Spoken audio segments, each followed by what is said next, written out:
তারা আবার ক্ষমতায় আসতে চায়। আমার প্রশ্ন হলো, যদি তাদেরকে দেশের মানুষ ভোট দিয়ে আবার ক্ষমতায় আনে, তাহলে 17 বৎসরের স্বৈর শাসককে বিদায় করার কি দরকার? আরেকটি কথা বলতে চাই, একটি দল দূতাবাসে গিয়ে বলে এক কথা, ভোটারদের কাছে গিয়ে বলে এক কথা।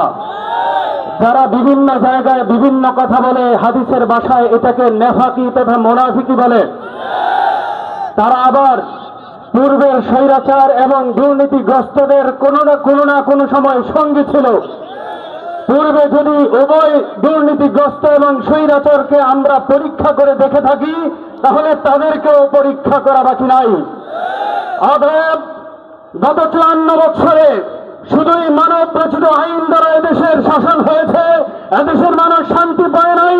আগামীতেও এখন পর্যন্ত বড় দল যারাই ক্ষমতায় আসতে চায়, তারা বিদ্যমান আইনে রাষ্ট্র পরিচালনা করতে চায়। আমি বলতে চাই, এদেশে